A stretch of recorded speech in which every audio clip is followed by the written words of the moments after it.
మంచి పుస్తకం అనే ఒక పద్యం రచించబోతున్నారు. పేరెంట్స్ మీకు పుస్తకాలు చదివే అలవాటు ఉందా?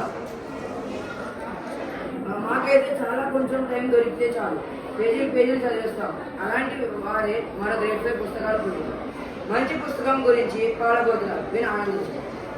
నమస్కారం, మంచి పుస్తకం